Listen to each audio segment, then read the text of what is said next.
From now on, Holy Father, not my will, but your will be done. I said, Father, you have chosen me. Give me the strength to obey. I will follow you no matter what it takes. If you know me, you cannot be neutral about me. Either you will hate me or you will love me. Because there is only one important business in the world. It is the business of salvation.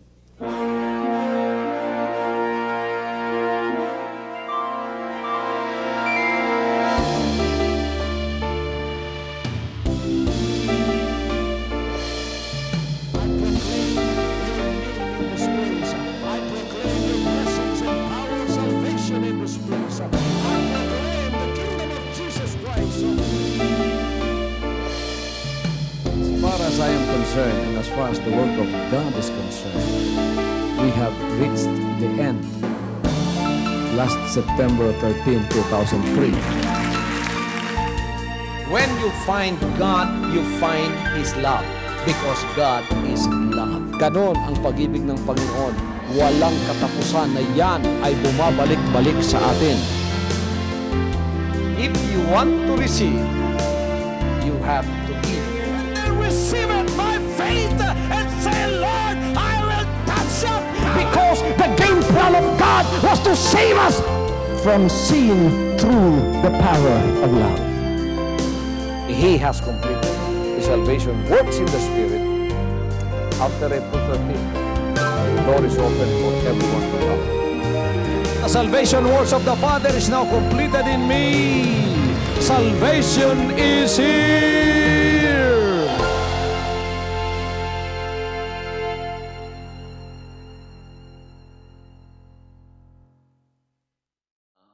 Itong sinasabi, mga kapatid, ng banal na kasulatan, pakinggan natin. Isang verse lang ito, pero napakalaki ng meaning. At ako'y babasa mula sa verse 1 hanggang verse 7. Mamaya akong nasasabihin sa inyo kung saan yan. Stand fast, therefore, in the liberty wherewith Christ hath made us free, and be not entangled again with the yoke of bondage. Behold, I, Paul, say unto you, that if you be circumcised, Christ shall profit you nothing. For I testify again to every man that is circumcised, that he is a debtor to the whole law. Christ is become of no effect unto you, whosoever of you are justified by the law, ye are fallen from grace. For we through the Spirit wait for the hope of righteousness by faith. For in Jesus Christ neither circumcision availeth anything, nor uncircumcision, but faith which worketh by love. Ye did run well. Who did hinder you, that you should not obey the truth? This persuasion cometh not of him that calleth you. A little leaven leaveneth the whole lump. Mga kaibigan, mga kukunting salita lang yon, sinabi sa atin ng banal na kasulatan, marahil hindi pa buo sa inyo kung saan ang katotohanan na makukuha ninyo sa mga binasa ko ngayon. Pero basahin ko muli yung one verse. Ye did run well. Who did hinder you that you should not obey the truth? Kayo'y tumatakbo ng mahusay. Sino ang pumipigil sa inyo na hindi ninyo masunod ang katotohanan? Gusto ko na magkaroon ng katotohanan ang ating mga buhay sa pamamagitan ng one verse na yan, at diyan tayo kukuha ng mensahe. Talaga bang nagpapasalamat kayo ay tinawag ng Panginoon? Alam ba ninyo na ang tunay na tinawag ng Panginoon ay ipinanganak na muli sa Espiritu?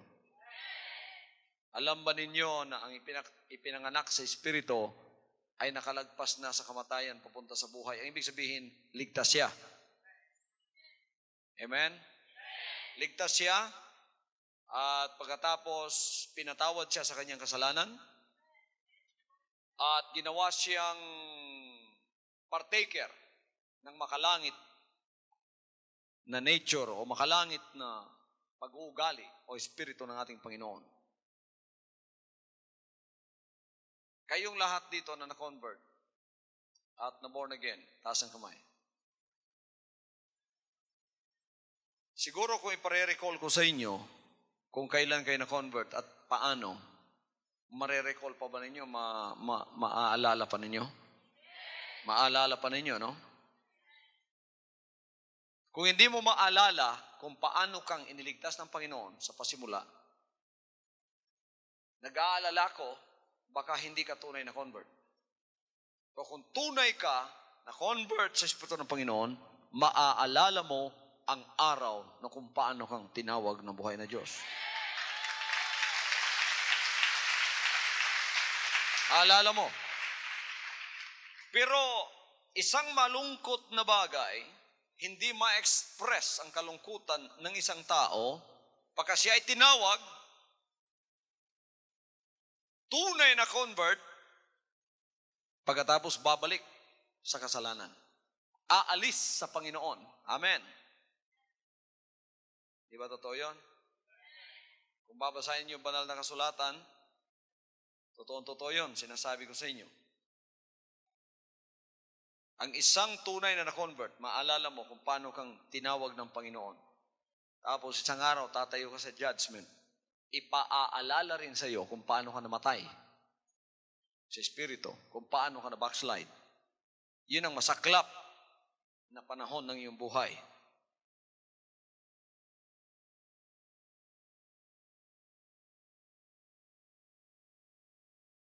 Nag-aakala ako ngayon, mga kapatid, na walang isa man sa inyo dito na may karanasan ganyan. Kundi ang lahat, ang karanasan nila ay yung masayang karanasan sa pag-aalala how they were converted. Pagka you turn back and you backslid, then that's a sad day for you. It is inexpressibly sad because it's not good for you and your soul. O kaya isang araw, nanlamig ka. O kaya nawala mo yung unang pag-ibig mo sa Panginoon. You lost your first love. Ito ay isang malaking trahedya sa buhay mo. Siguro malaking tragedy sa buhay mo kung mamamatay yung asawa mo, mamamatay yung mahal mo sa buhay. Pero wala na siguro pinakamalaking tragedy sa buhay, kundi yung mamatay ka sa Espiritu. Amen. So, ito mga kapatid, ay napi-feel natin at napi-feel ng iba sapagkat ang pinakamalaga sa atin ay yung kapanganakan sa Espiritu, hindi yung kapanganakan sa laman. Ang kapanganakan sa laman, natural, uuwi sa kamatayan at sa alabok. Pero yung kamatayan sa Espiritu, masakit hindi lang sa inyo yon, kundi sa Diyos, sapagkat ang Espiritu ng Diyos ang siyang nakikita niyang nasa inyo at ito ay na-backslide at ito ay pupunta sa impyerno sa buhay na walang hanggan kasama ni Satanas magpakailan-kailanman. So ngayon, sa ating paglilingkod, sinabi ni Pablo, sasabihin ko na sa inyo kung saan yun, Galatians chapter 5, verses 1 to 7. At verse 7, yung binasa ko kanina. Kayo'y tumakbo ng mahusay, sino ang pumipigil sa inyo? May mga kadahilanan kung bakit ang isang tao o ang isang anak ng Diyos ay napipigilan sa kanyang pagtakbo sa pagsunod sa katotohanan. Sinabi niya dito sa Galatians 5:7, nagsisitakbo kayong mabuti ng una. Alam tayo magsabing nagsisitakbo kayo ng mabuti ng una. Noon. Ito, paalala sa mga backslider. Alam niyo, pwede kayong mabackslide habang nandito kayo. Totoo ba yung sinasabi ko sa inyo? Hallelujah! Sino ang gumagambala o sino ang gumambala sa inyo upang kayo'y huwag magsisunod sa katotohanan. Yan ang aking mensahe sa mga sandaling ito. Sino ang nakahadlang sa inyo upang kayo hindi makasunod? You backslide when you lose the spirit of obedience. You may be physically present here, but if you lose the spirit of obedience, you are a backslider. Mga members, nasa labas kayo. Maraming mga old members dito. Pero backslider rin. Bakit? Nawala sa kanila ang kanilang unang pag-ibig sa pagsusunod sa kalooban ng Diyos. Member in name only, not members in the spirit. Dalawang klaseng member dito. Physical and spiritual member. Pagka physical member lang kayo, hindi spiritual member, you are physically present, but you are spiritually absent. Hallelujah. Ang mahalaga, you are, first of all, a spiritual member. May spiritual na buhay kayo. Kailan kayo magkakaroon ng buhay? Pagka nasa inyo, espiritu ng pagsusunod. Alam ba ninyo kung ano espiritu ng pagsusunod? Yan ang kaluluwa ng inyong espiritual na pamumuhay. Hiningan ninyo yan. Pagka nawala yan, patay na kayo. Kahit tumihingi pa yung physical nyo. Wala na kayong kabuluhan sa harap ng ating Panginoon. Meron bang kabuluhan ang taong patay? Anong ginagawa natin sa taong patay? Kaya sa spiritual, ganun din. Bulok, patay, ang walang pagsusunod sa kalooban ng Diyos. Pagka nawala sa iyo ang espiritu ng pagsusunod, ang susundin mo, yung sariling kalooban mo. Pagka sinunod mo lang sariling kalooban mo, makasalanan ka. Ang taong makasalanan, spiritually dead sa harap ng ating Panginoon. Ano ang nakahadlang sa inyo upang hindi nyo masunod ang katotohanan? Ang iba, anong sinabi nila? Pastor, ako po ay nahadlangan dahil sa iba dyan na hindi po matapat sa Panginoon. Kala ko pa naman, matagal na sila. Kala ko matapat na sila. Hindi pala, kaya sila ang nakahadlang sa akin. Ang problema ng mga tao may reason na ganito, ang tinitingnan nila, yung kapwa-tao nila, kapwa-Kristiyano, at sila ang ginagawang example. Kung gumawa man kayo ng example na tao, huwag yung negatibo. Kung kayo ay hindi man mapigilan na hindi kayo makatingin sa Panginoon, talagang titingin kayo sa iyong kapwa-tao, hanapin ninyo yung pinakamahusay. Hallelujah! Kung wala na kayong mahanap pa, nandito naman ako. Hallelujah! Pagka ako ay may trial, hindi ako tatalikod sa Panginoon. Lalo akong lalapit sa Panginoon. Hallelujah! Marahil ang iba sa inyo, talagang tinitingalan ninyo ang iba. Pagkatapos na-discover ninyo na hindi pala karapat-dapat. Tapos na-discourage kayo, na-disappoint kayo dahil sa example na nakita ninyo. Then, na-backsliding kayo, katulad nila. Huwag, ganon ang paraan upang mahadlangan kayo sa pagsunod sa katotohanan. Gawin ninyo example ang Panginoon. Hallelujah! Gawin ninyong example ang ating buhay na Diyos, ang ating Panginoon. Kaya alisin ninyo ang mga mata ninyo sa mga hindi example sa buhay nyo. Alisin ninyo sa sarili ninyo. Pagka nakatuon naman sa sarili nyo, ano naman ang nasasabi nyo? Pastor, hindi na po ako karapat-dapat na makisama pa sa iyo sapagkat hindi ko po kaya ang buhay mo, hindi ko po kaya yung standard mo. Ganon si Satanas sa langit. Nung siya ay lumakad at sinabi sa mga anghel, sabi niya sa mga anghel, hindi natin kaya itong sinasabi ng Panginoon sa atin. Masyadong mabigat ito sa atin. Masyadong nakapamatok sa atin ito. Masyado tayong naaapi sa mga utos na ito. Hindi tayo karapat-dapat dito sa langit. Kay Satanas yan. Pagka merong isa nagsasabing, hindi na ako karapat-dapat tumira dito, na-convert na ni Satanas yun. Hindi ka nga karapat-dapat, kaya niligtas ka eh. Para? Ayan. Hallelujah. Hindi ka nga karapat-dapat, kaya iniligtas ka upang maging karapat-dapat ka. Ikaw lang ba ang magsasabing hindi ka karapat-dapat? Ako pala. Wala ba akong katwiran magsabing hindi ako karapat-dapat, Panginoon? Sapagkat kahit anointed ako, nagkakamali pa rin ako. Hallelujah. Nalilin lang pa rin ako ng tao. Oy, kahit anointed ako, pwede niyo akong linlangin. Sapagkat tao rin akong tulad niyo. Kundi ipahahayag ng Diyos sa akin ang buhay niyo, paano ko malalaman? Amen.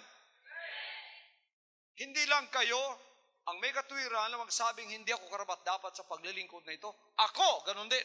Pero sinabi ko ba yon? Upang maging reason na ako ay aalis sa aking paglilingkod sa Panginoon, hindi ko sinabi yon.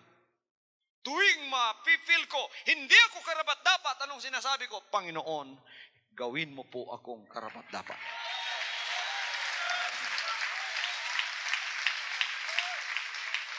Hallelujah! Palagi kayong madidisappointed pagka ang mga pananaw nyo palaging nasa tao.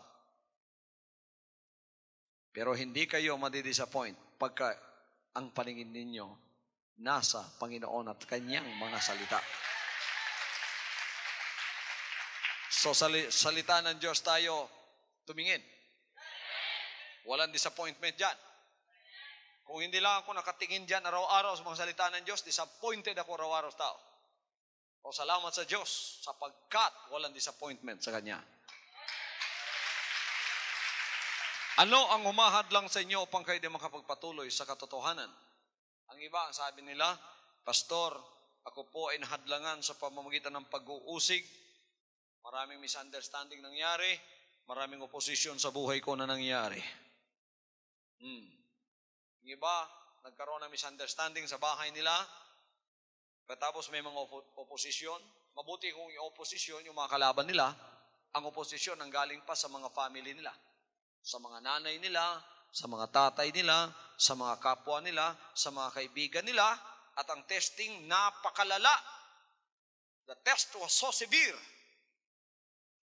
that after a while, they become discouraged and have given everything up.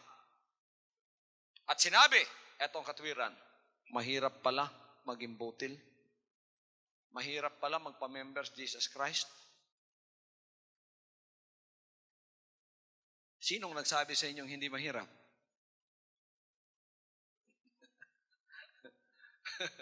Sinong nagsabi sa inyo hindi mahirap? Mahirap talaga. Biro nyo, langit ang pupuntahan nyo? Oh, yun lang papunta kang Amerika, nahihirapan ka. Subukan nyo pumunta sa Amerika. Di ba mahirap? Oy, nako. Sige, subukan nyo pumunta sa embassy. Baka pag-uwi nyo, kinabukasan sa'yo, ang hirap pala dyan kumuha ng visa para punta lang ng Amerika. Lalo na sa langit. Discipleship ito discipleship. Okay, discipleship to. Mga kapatid, discipleship ito. Masarap ba ang mga discipleship lessons? Mahirap palang pumunta sa langit. Sinabi na ng Panginoon yan. Sinabi niya, anong sinabi niya? Sabi niya, ang mga ibon ay merong mga salag, pugad. Ang mga aso ay merong higaan. Pero ang anak ng Diyos, walang kapahingahan. Hindi lang yon. Marami pang sinabi ang Panginoon dyan. Hindi ko na lang maibibigay ang verse sa inyo. Bibigay ko na lang chapter. Matthew, chapter 5, 11 to 12. They will persecute you. They will revile you. They will say all manner of evil against you for my sake. Di ba mahirap yon? Mahirap yon. Pero mo, inuusig ka na sa labas. Lahat ng masasamang mga salita, naririnig mo na. Lahat ng mga sisti sa labas, naririnig mo na. Pagdating mo dito, lilinisin ka pa. Pagdating mo dito, sasawayin ka pa. Alam niyo yung hinahanap ng tao ngayon. Kasi, tingnan niyo sa libutan sa labas. The world outside has many followers because the spirit that is pervading in this world is the spirit of entertainment. Na-entertain ka sa labas. Hindi ka sinasaway sa labas. Ini-entertain ang lahat ng pita ng iyong laman. Subukan yung pumunta sa labas, di ba? Punta sa circus. Meron mas sumasaway sa circus sa'yo? O nabubusog yung mata mo doon? Punta ka ng Disneyland. Busog na busog yung mata mo. Kaya palagi kang tumatawa.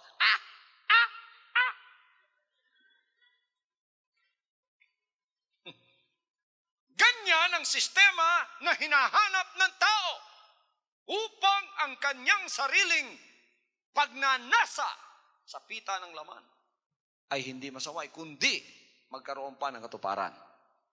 Pero subukan ninyong pumunta sa tunay na paglilingkod tulad dito. Ang sinasaway dito yung kasalanan, paglilinis palagi.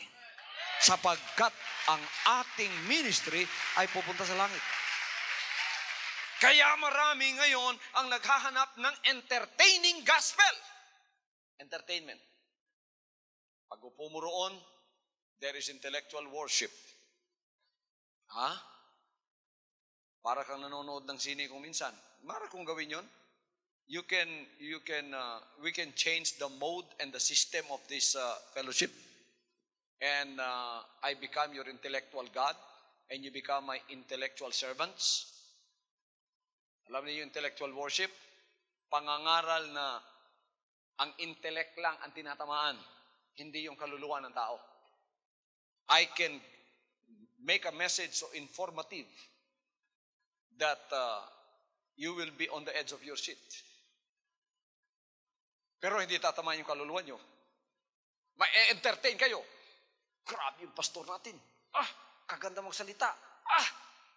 Kaganda ng mga information binigay niya.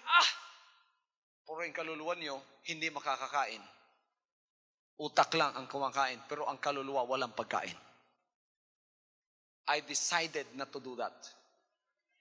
I decided to feed the soul. And the only way I can feed the soul is through the Word of God. And the only way feed the soul is to let it feed on the Word of God until it becomes a born-again soul, a born-again spirit. Tapos magkakaroon ka ng espiritu ng pagsusunod hanggang makapag-decide ka, susundin ko ang mga salitang yan, ano man ang mangyayari. So, it is not the intellect first of all, it is the soul. Pagka nakapag-decide ka, anong sasabihin mo? Maunawaan ko o hindi ng intellect ko, pagka sinabi ni Jesus Christ, susundin ko. Ligtas ka.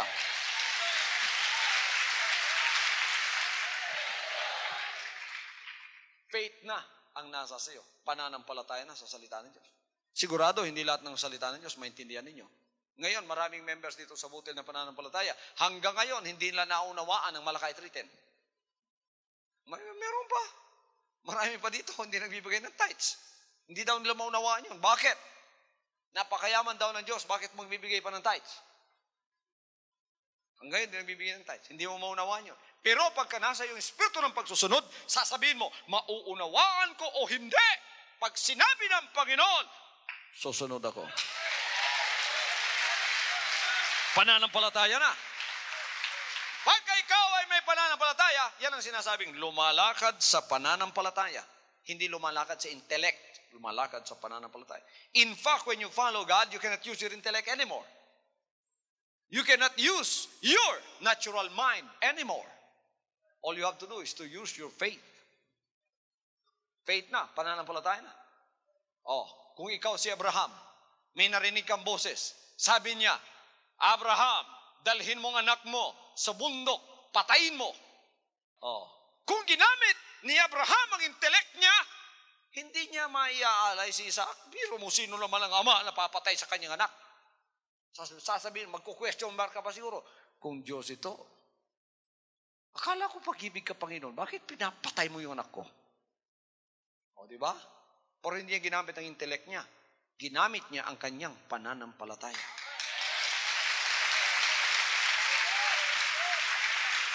Anong sinabi niya? Siniguro lang niya kung ikaw ba talaga ito, Panginoon. Sinabi ng Panginoon, oo, ako yan. Sabi niya, susunod ako because you are wiser than me. I know that if I follow your words, it will not lead me to destruction. It will always lead me to life. Sinunod niya. Tingnan mo nung sinunod niya, di naunawaan niya. Doon mo pa maunawaan pagka umuna sa iyo ang pananampalataya. Si Sarah, ginamit ba niya yung utak niya? Ginamit niya minsan. Sinabi ng Panginoon, magkakaanak ka, 100 years old siya. Sino rito yung 100 years old? Taas ang kamay. 50.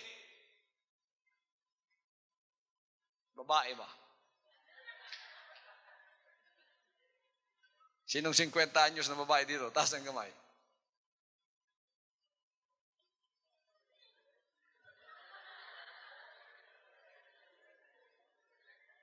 Huwag itag 50 dire.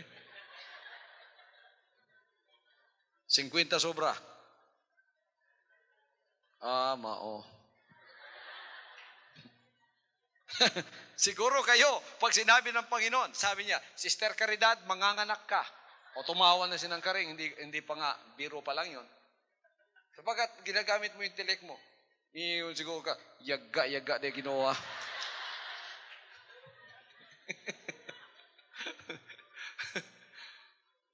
Kung gagamitin mo yung utak mo, talaga hindi mo unawan.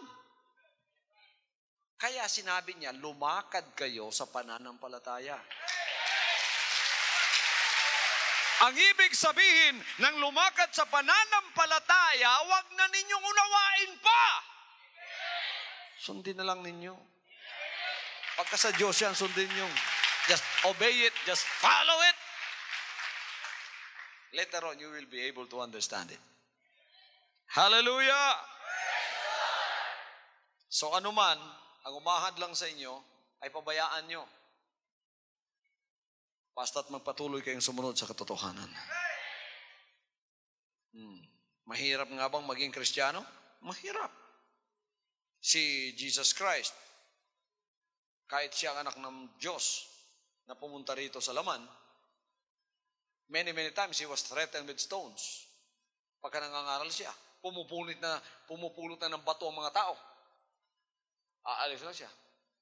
Murang tinanggap niya. Grabe. Hanggang ngayon, punta ka sa Israel, hindi siya pinaniniwalaan doon. Pag sinabi yung Jesus Christ, iismiran ka lang ng Hudyo. So I can just imagine how he was persecuted when he went there. And they were not yet modern Jews. Ito mga moderno na ito eh. Lalo na yung mga panatikong yun. Tingnan nyo yung kahirapang tinanggap ng Panginoon. Sa kahirapang tinanggap niya, tingnan nyo, pinutungan pa siya ng koronang tinik. Mahirap nga. Then they mocked him. At tinalian siya, pinagduduraan pa siya. Di mo mahirap yan? And then they crucified him, pinako pa siya. Si Jesus Christ na naog ba sa cross? Isang araw tatayo kayo sa harap ng Panginoon.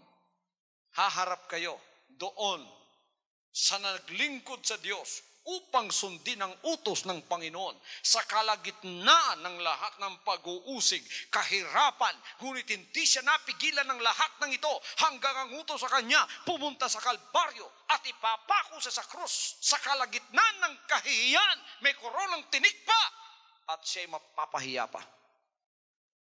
Ano ang nangyari? Umurong ba ang Panginoon? Walang record na siya umurong. Basahin ninyo banal na kasulatan. Tatayo kayo sa harap ng Panginoon at sasabihin nyo, Panginoon, ako po'y pumanaog sa krus sapagkat hindi ko na matiis. Nahadlangan ako ng aking laman. Nahadlangan ako ng pag-uusig. Nahadlangan ako ng confusion. Nahadlangan ako ng misunderstanding, ng opposition. If that is your reason, you were hindered in obeying God because of that. It might cost you your soul. Kaluluwa mo na ang nakataya doon. Salamat sa Panginoon sapagkat tayong mga anak ng Diyos hindi tinawag upang tayo mapahamak. Tayo tinawag upang lumakad sa kaligtasan.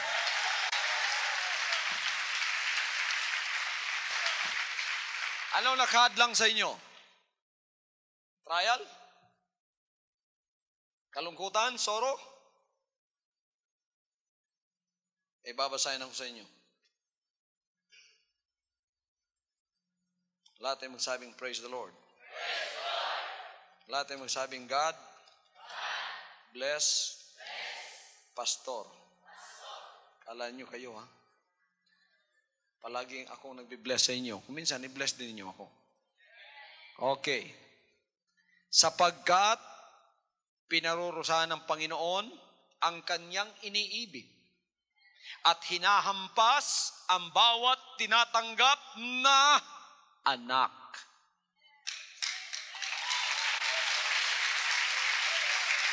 Ang sinabi niya, at iyong nilimot ang iniaral na ipinakikipagtalo sa inyong tulad sa mga anak. Sinabi ng Panginoon, anak ko, huwag mong waling bahala ang parusa ng Panginoon. Yung mga anak ng Panginoon, pagka naghihirap, may parusang dumarating sa kalabuhay. Huwag kayong manlupaypay pagka Panginoon kayo sumusunod. Sinabi niya dito, huwag nating ipagwalang bahala ang parusa ng Panginoon. Mga members, makinig kayo. Yung workers, bugbog sarado na yan. Kayo naman ngayon. Sapagkat palagi kayo nakatingin dito banda, ha? Baka nasasabi ninyo, sinasabi nyo, sige pa, pastor. Kasama rin kayo riyan. Hindi ko pa nabanggit yung mga datihang membro dito. Ha? Yung mga dating membro dito, ayun ang mga matitigas din ng ulo. Anak ko, wag mong iwalang bahala ang parusa ng Panginoon. O manglupaypan man kung ikaw ay pinagwiwikaan niya, sapagkat pinarurusahan ng Panginoon ang kanyang iniibig at hinahampas ang bawat tinatanggap na anak. Hallelujah!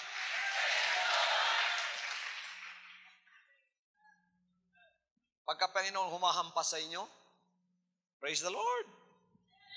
Mahalin ninyo siyang lalo. Hallelujah! Hallelujah! Sapagkat ito ang mga reason niya, lahat ng mga anak na tinatanggap niya, pinarurusahan at tinahampas sa bawat panahon. Pero yung paghampas ng Panginoon, hindi makakapatay sa iyo yun. Lalong makapagpapalapit sa iyo sa Diyos. Lalo kang mapapalapit sa Kanya sapagkat ang inaalis niya sa iyo ay yung hindi niya kalooban. Yon ang pakay ng Panginoon. Kaysa dalhin kayo sa bilangguan at doon hampasin dahil nagnakaw kayo. May mga pinaghahampas dyan dahil nanilip sila ng boso. O anong gusto niyo? Pag bubugbugin kayo, bugbog sarado yung mata niyo dahil ng boso kayo? O binugbog kayo dahil anak kayo ng Diyos? At gusto niyang kayo itumuwid sa kanyang mga daan. Hallelujah! So kung may panlulumbay ka, dahil may mga trial ka sa buhay, isipin mong yan ay hampas ng Panginoon. Baka may mensahe ang Panginoon sa iyong sinasabi. Hallelujah. Di ba matapat ka sa Panginoon? May testimony kang maganda? Praise the Lord. Ang mga pagpapala ng Panginoon sa buhay ko, talaga lahat ng hindi ko binibigay ng Panginoon. Hallelujah. Bigla-bigla may trial dumating sa buhay mo. Ang bigat-bigat. Huwag ka malupay-pay. Palo lang yan.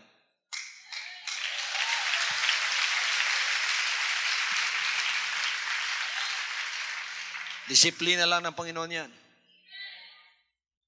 Pagka ikaw ay nagtetestify ng ganyan, susubukan ka ng Panginoon ngayon.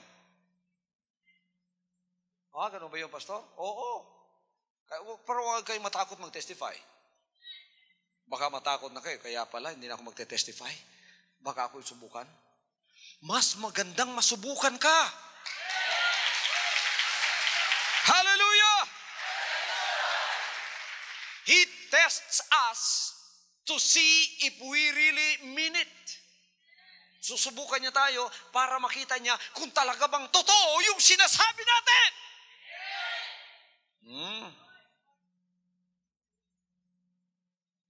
Kaya all the way through our earthly pilgrimage, the Lord is chastening us. All the way through our earthly pilgrimage, pinapalo tayo ng Diyos. Ako kuminsan, maraming beses akong pinapalo ng Diyos hanggang ngayon. Kuminsan sa ulo pa. Nagigising ako kuminsan hating gabi. Yung mang pinalo ka sa ulo, ang sakit.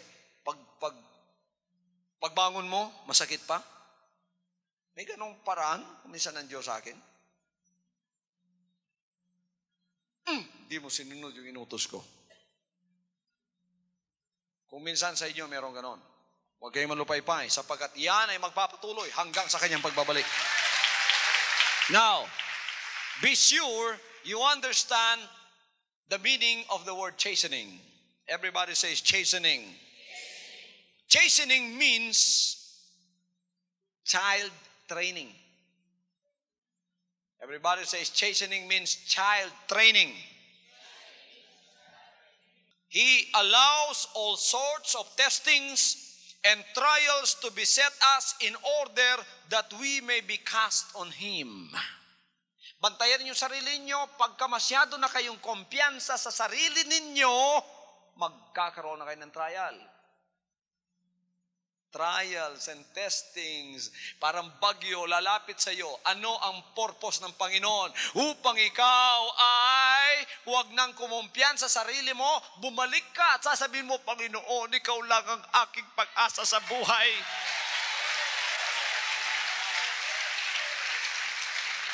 Panginoon, tulungan mo po ako. Wala akong magagawa sa sarili ko kung wala ka sa akin. Kaya kahit wala kayong testing, ganun ang ugali nyo. Hallelujah.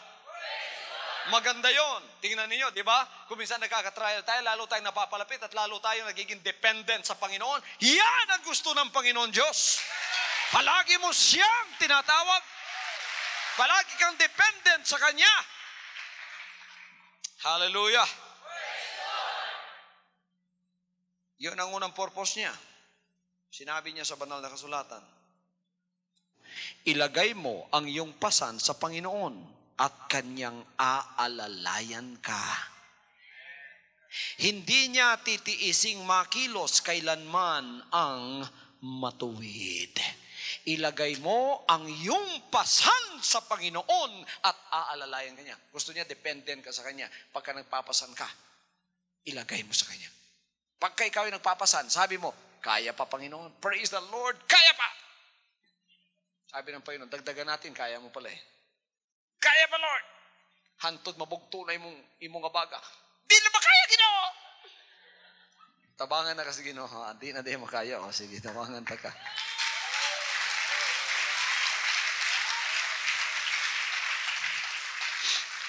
Kaya, huwag dedepende sa iyong sariling kaalaman.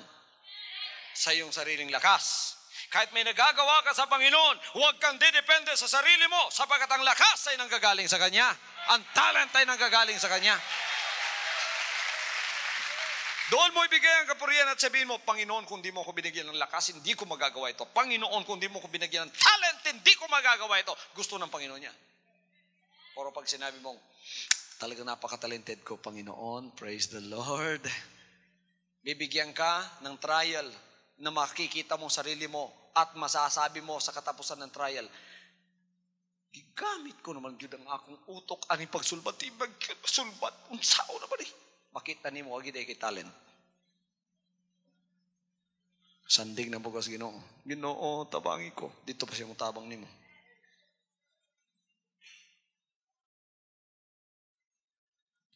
Hallelujah. So, huwag hindi depende sa sarili nyo. Ha? Tingnan nyo ako, hindi ako marunong umawit, pero palagi akong pinaawit ng Panginoon. Because I don't depend on myself and I don't depend on the musicians. Sa bagay, hindi naman talaga madidependihan yung musician dyan eh. Ang Panginoon lang talaga. Mga musician, pagka nagdepende kayo sa sarili nyo, nagyabang kayo, sinabi nyo, ako na siguro, pinakamagandang umawit. Mapapahiya kayo pag tindig niyo rito. Bibigyan kayo leksyon ng Panginoon. Hallelujah. Amen. Pababayaan niya lahat ng trials darating sa buhay natin at hahampas sa atin to refine us. Upang maging pino tayo. Saan mo babasa yon? Hindi nyo alam? Malakias, Kapitulo 3, versikulo 3. At siya'y mauupong gaya ng mangingintab at mangdadalisay ng pilak at kanyang dadalisayin ang mga anak ni Levi at kanyang pakikinising parang ginto at pilak at sila'y mangaghahandog sa Panginoon ng mga handog sa katuwiran. Mauupo siyang tulad ng mangingintab, magdadalisay ng pilak, kanyang dadalisay ng mga anak ni Levi, kanyang pakikinising parang ginto at pilak. Mulingkod siya sama sa mag-uulay, sa bulawan ug sa lapi, sama sa kalayo, ug iyang ulayo ng mga anak ni Levi, pasinawon silang maayos, sama sa bulawan ug sa lapi. Yung mga trials na dumarating, para kuminang kayo. Para kayo ay lalong dumalisay, lalong luminis, at lalong maging ginto sa harap ng ating Panginoon. Hallelujah! Hallelujah! At upang ang ating pananampalataya ay lalong lumalim. Sino rito ang gusto nilang ang kanilang pananampalataya ay lumalim? Saan niyo mababasa yon? Dito, sa banal na kasulatan, sinabi, upang ang pagsubok sa inyong pananampalataya, na lalong mahalaga kaysa ginto na nasisira, bagaman ito'y sinusubok sa pamamagitan ng apoy, ay masumpungan sa ikapupuri at ikaluluwalhati at ikararangal sa pagpapakahayag ni Jesucristo. Saan niyo mababasa yon? Dito sa unang Pedro, Kapitulo 1, versikulo 7. Upang ang pagsubok sa inyong pananampalataya na lalong mahalaga kaysa ginto na nasisira, bagamat ito'y sinusubok sa pamamagitan ng apoy, ay masumpungan sa ikapupuri at ikaluluwalhati at ikararangal sa pagkakapahayag ni Jesucristo. Mulalum ang atong pagtuo sa dihang kita naa sa mga kasulayanan. Hallelujah. Ano talaga nakahadlang sa inyo? Ang iba ay nahadlangan. Sinasabi nila, nahadlangan ako dahil sa tawag ng sanlibutan. Sinabi ng Panginoon, hindi posibleng mahalin mo ang Panginoon at mahal mo ang sanlibutan at the same time. You must choose between the two. Sino sa inyo ang nakapili na ang Panginoon ang kanyang mamahalin higit sa lahat? Hindi mo pwedeng mahalin ang Panginoon at ang sanlibutan. It's just impossible. 1 John 2:15, if you love the world, the love of the Father is not in you. Ito ang trouble kay Demas Sa 2 Timothy 4:10, itong si Demas, kasama-sama ito ni Pablo. Isang araw si Demas tumalikod at iniwan si Pablo. At ano ang reason ng banal na kasulatan? Ano ang record ni Demas? Sinabi ni Pablo, iniwan ako ni Demas dahil sa sanlibutan. Bakit mo iniwan ang Panginoon? Dahil sa laman. Tawag ng sanlibutan, tawag ng pita ng laman. May record ba kayong ganyan? Siya ay nahadlangan dahil sa pagmamahal niya sa sanlibutan. Ito rin yung trouble ni Peter noon. Tininay niya ang Panginoon, ngunit nakabawi naman siya. Siya ay bumalik sa Panginoon, nagsisi ng kanyang kasalanan at pagkatapos pinatawad siya at siya ay nanumbalik muli sa kanyang pananampalataya. At dimala si Judas, hindi nakabalik.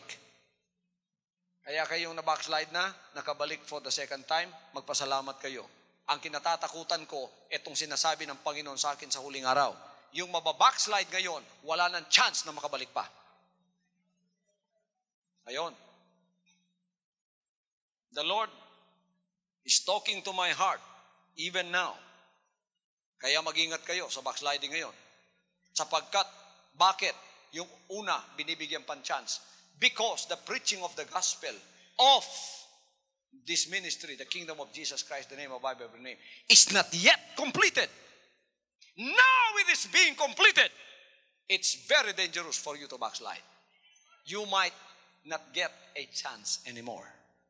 Baka wala ng second chance. Nafe-feel ko na ngayon, pagka nakukompleto yung pangangaral ng salita ng Diyos, ginagamit yung pastor, pagkatapos mababackslide kayo, ipapako ninyo muli ang anak ng Diyos. Wala nang iaalay pa para sa inyo. Kaya kayong nakapagpasimula rito at nalaman ninyo ang katotohanan, huwag na kayong tumalikod pa. Mapapahamak kayo. Magpatuloy kayo. Hallelujah! Wala nang second chance pagka kayo ay nakaalam na ng katotohanan. Kaya kayong mga na-backslide, ang iba diyan, 2-3 times na-backslide, 2-3 times bumalik. Maswerte kayo. Hindi pa na-revoke yung visa nyo. Pero ito ngayon, medyo stricto na ang Panginoon sa huling araw na ito. Hindi na bibigyang chance yung mababackslide pa. Kaya ingatan ninyo ang pananampalatayang nasa sa inyo. Pakamahalin ninyo yan.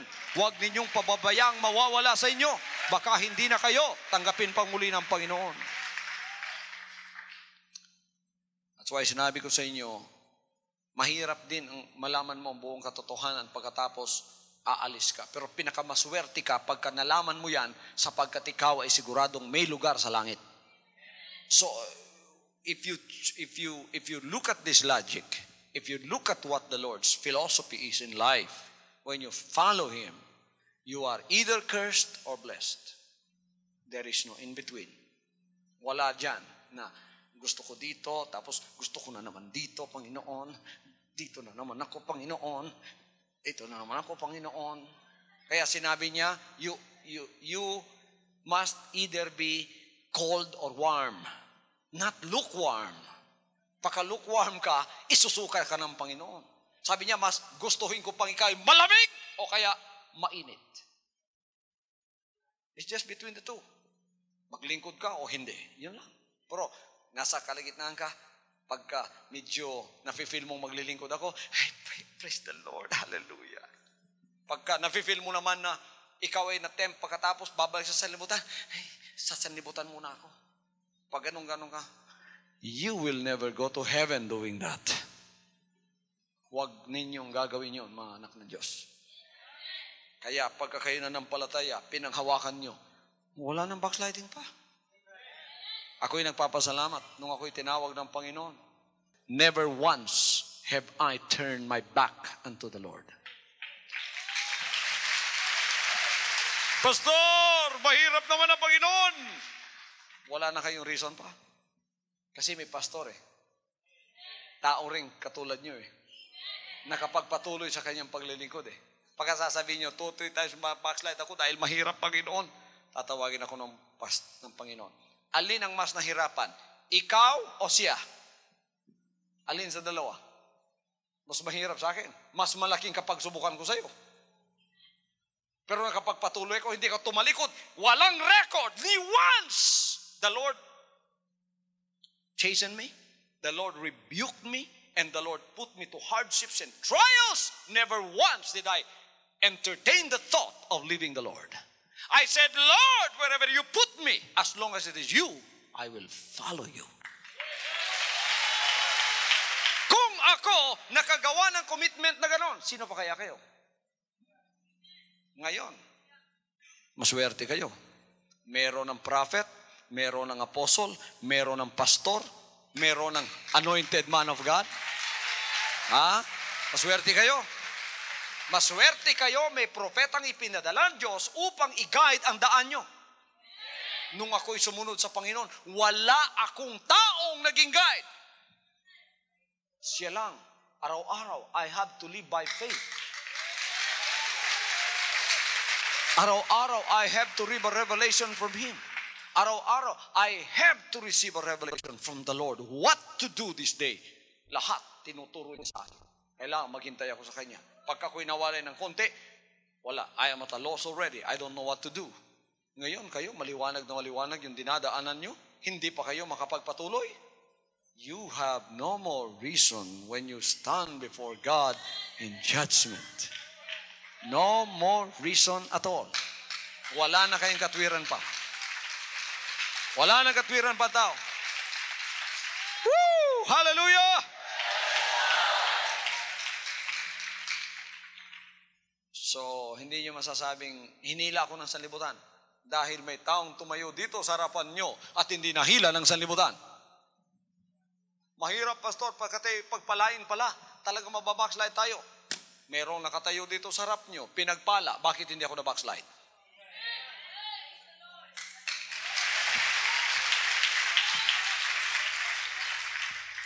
I represent the Spirit. People in the world represent the flesh.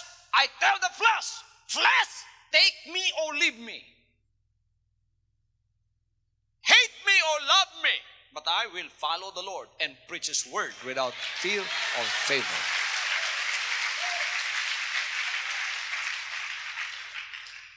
Tingnan ninyo mga kapatid, sinasabi ng Panginoon sa akin at sinasabi din ng demonyo. Sinusubukan ni Satanas ang maraming mga alagad ng Diyos. Pagdating sa laman, bagsakan silang lahat. Pero dito, the flesh will never get a domain against the Spirit. Ipadala na ni Satanas ang lahat ng laman sa sanlibutan. Pagdating dito sa kaharian, ang laman ay luluhod sa Panginoon.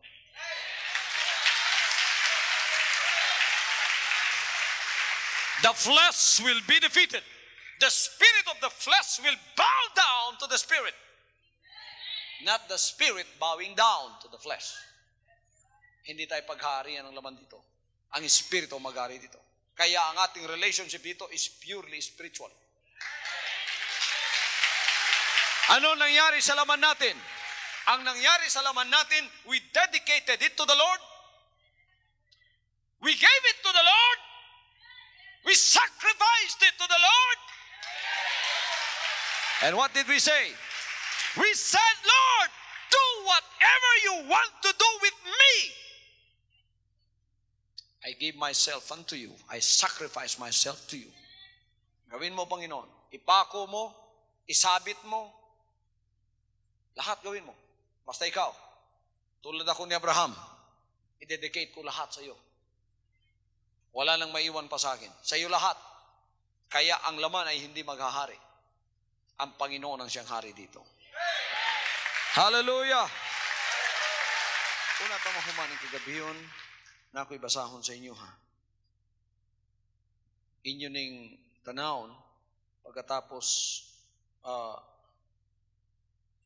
ibutang ninyo sa inyong kasing-kasing. Kaya doon ay mensahe ang Ginoo sa tuwa, sama-sama gisulti kaniha. Dilita mo salig. Nakita physical nga membro lamang. Spiritual nga membro kanunay. Hindi pangita sa Ginoo. Iyon siya, simbahan ninyo siya sa espiritu og sa kamaturan. Ang spiritual nga member, nagasimba sa espiritu kamaturan. Ang spiritual nga member, mao ang member nga ang spirit of obedience nagapabilin sa iya. Bantayin ninyo nga spirit of obedience dili mawala sa inyong kinabuhi. Inigkawalaan na, wala na inyong kinabuhi. Wala na inyong first love, wala na tanan sa inyo ha. Wala na na. Nahindered na mo, nipugong na mo, nihunong na mo, namatay na inyong kinabuhi. Hallelujah. Pakinggan ninyo ito. Sapagat hindi ko ibig mga kapatid, na di ninyo maalaman na ang ating mga magulang ay nangapa sa ilalim ng alapaap at ang lahat ay nagsitawid sa dagat.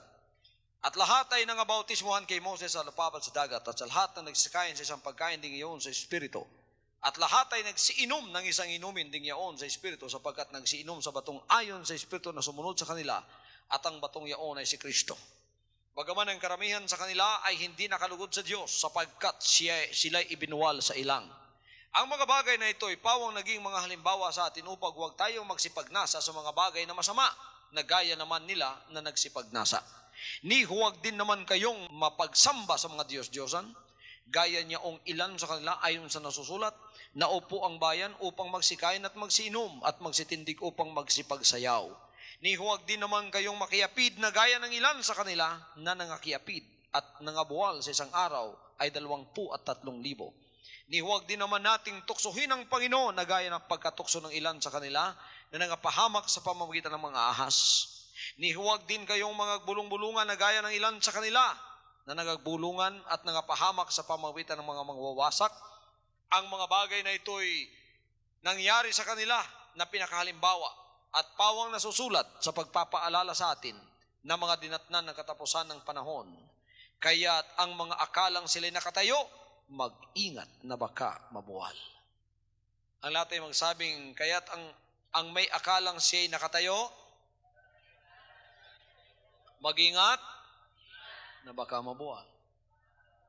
Magbantay siyang nagdahom nga may na niyang pagkatindog, magbantay basig siya mapukan. Ambot pa sabot ay kumpiyansa. Tan-awa tanan unsay nakapugong sa imuha, unsay nakapabackslide sa imo. Pwede kang mo-backslide samtang niya ka, nagsimba ka, niya ka nagpuyo. Sa dihang ang Espiritus pagtuman nawala na si imuha. Unsa may nagabira nimo ron, tan-awa. Naa ihatag sa Dios putla o gibalik ang imong pagalagad sa iya. Hallelujah. Mas importante sa Dios ang imong pagpangalagad sa ulahing mga adlaw. From now on, Holy Father, not my will, but your will be done. I said, Father, you have chosen me. Give me the strength to obey. I will follow you no matter what it takes. If you know me, you cannot be neutral about me. Either you will hate me or you will love me. Because there is only one important business in the world. It is the business of salvation.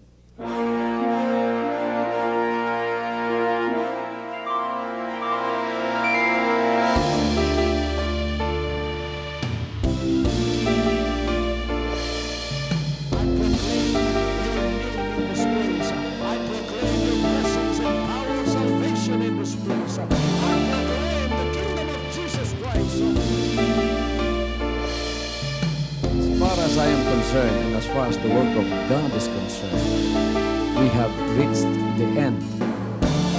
Last September 13, 2003. When you find God, you find His love.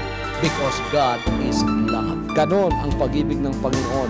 Walang katapusan na yan ay bumabalik-balik sa atin.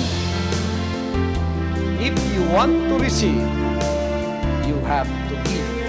Receive it by faith and say, Lord, I will touch up. Because the game plan of God was to save us from seeing through the power of love. He has completed the salvation works in the Spirit. After April 13th, the door is open for everyone to come.